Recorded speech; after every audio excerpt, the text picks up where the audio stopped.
I can't breathe, babe. The officers heard a faint voice calling for help, so they immediately forced their way into the house. This guy left his wife of 20 years for a 21-year-old secretary.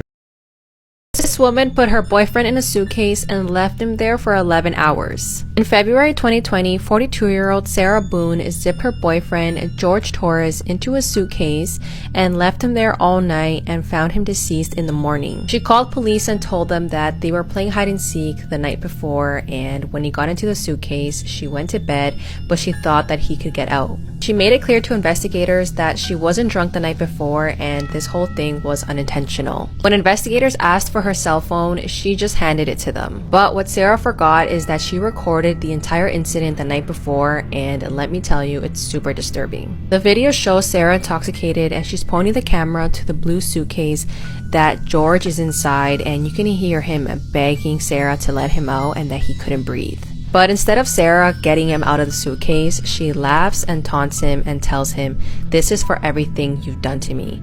And she repeatedly tells him to F off.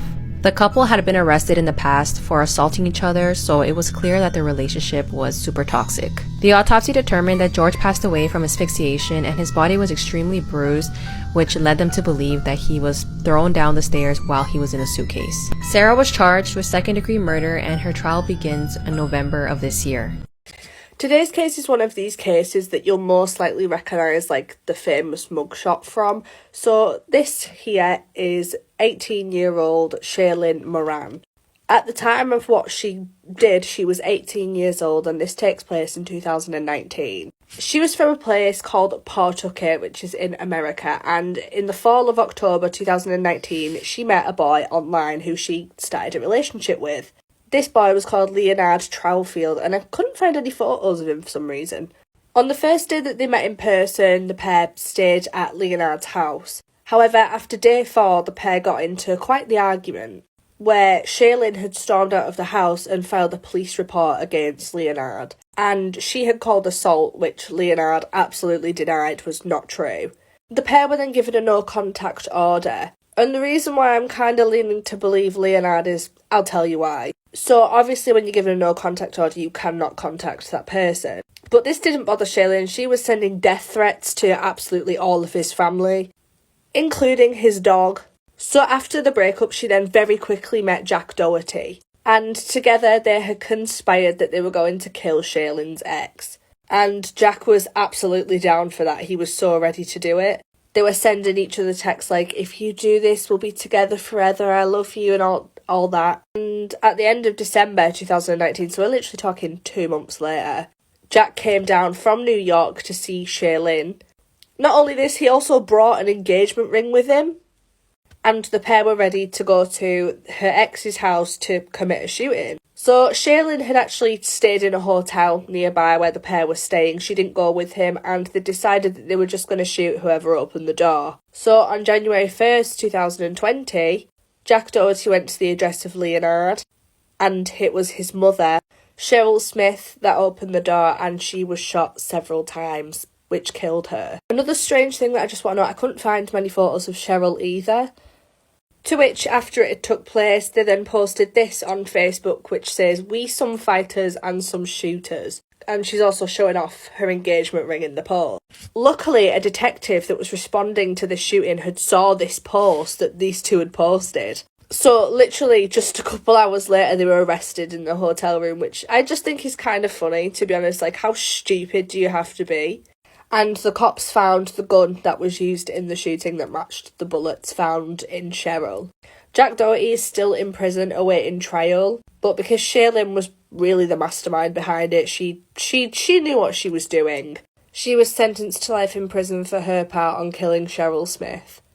This is Marshall Applewhite. Genuinely one of the most confusing men I have ever read or seen about. I'm gonna try my best to depict what this guy did and believes, but I probably won't fully touch all of it. This video is going to be disturbing. It's going to contain mentions of suicide and cults and Yeah, warning. Starting in 1974, this guy gained a cult following of up to 200 people called Heaven's Gate. He got people to believe that the earth was going to be recycled and made anew, and that everyone had to rid themselves of human activity and human behavior, human thinking, so that they could ascend into this higher level, the evolutionary level, the next level of life, and led to him and 39 other people committing suicide altogether to go to this next level. His sister said he was a born leader, he was very charismatic, and that he could get people to believe anything. I think his father was a priest, so he had these kind of religious beliefs, like, before all of this. He met this woman named Bonnie Lou Nettles, who further convinced him that he was the prophet of God from the book of Revelation. He was the second coming of Christ. In 1974, they got arrested for credit card fraud, and during this time, his ideas evolved much further. I watched a few videos of what he posted on the internet to try and get people to join his cult. I made some notes. These are some quotes, he said. Planet Earth is about to be recycled. Your only chance to evacuate and survive is to leave with us. Everything has a cycle. I am the return of the son of my father. Again, people had to rid themselves of human behavior, activity, so that they could be ready to move into the kingdom of heaven, the evolutionary level above human. He also said that the beings that they would become would not be made out of flesh, can't reproduce, not male or female, kind of a attractive extraterrestrial, as he put it, no teeth, no hair, and that they communicate with thought. But this led to him and 39 other people to all wear black tracksuits, Nike sneakers, go to a Marie Collander's chain restaurant. They all had the same meal. This whole cult idea was that they all had to do the exact same thing before this mass suicide they did. They had iced tea to drink, turkey pot pie for the entree, and cheesecake and blueberries for dessert. They then took these medications that kind of knocked them out, and then they covered their faces with a purple sheet so that they could suffocate. Yeah, and then they had people do it in shifts, so he was one of the last people to die. I don't know, but I just felt like making a video about this because it's not like a serial killer or a murder that I usually would cover, but it's still like, this is why I'm going into psychology, because I do not understand these people. I just don't get why people would follow this belief and go this far. I don't know, but truly confusing and baffling that this is real, so. When you look at this video, it seems like a normal video of a teenage boy vlogging in front of a camera, but believe it or not, this video actually has a disturbing front story. At around 11:30 p.m. on July 22nd, 2015, the Oklahoma police were alerted by a 911 phone call made by an 11-year-old boy named Daniel Bever, who stated that his family was being attacked with screaming and a male voice being heard in the background before the line went dead. Dispatchers quickly tracked the address and sent officers to the scene, and when they arrived, the officers heard a faint voice calling for help, so they immediately forced their way into the house. And upon entering, they immediately found a 13-year-old girl named Crystal Bever bleeding from multiple stab wounds. But not only that, Crystal's parents and her 4 siblings were all found dead from multiple stab wounds, making her the only survivor. And when asked who committed such a heinous crime, Crystal quickly identified 2 of her brothers as the assailants, Robert and Michael Bever. And what you seen earlier is a video of Robert Bever vlogging approximately 2 years before the murders. And what's even disturbing about this case is that to this day, no one knows their true motives. This guy left his wife of 20 years for a 21-year-old secretary. And let's just say it did not end well, because hell hath no fury like a woman scorned. You see, Betty Bottrick thought she had met the perfect man, and that she was living the perfect life. You see, Dan Broderick was her high school sweetheart, and she supported him all through his medical degree and law school. Now he was a successful lawyer, and the couple really did have it all. Dan brought in about $1 million a year. Him and his wife lived in a massive mansion. They had country club memberships and a ski condo. But everything changed when one day Betty heard Dan saying how attractive his new secretary was. You see, this secretary had been promoted to legal assistant very quickly, and as a result, Dan and her would have long leisurely lunches. To make matters worse, people in the office kind of said she looked like a younger version of Betty, which obviously didn't make Betty feel great.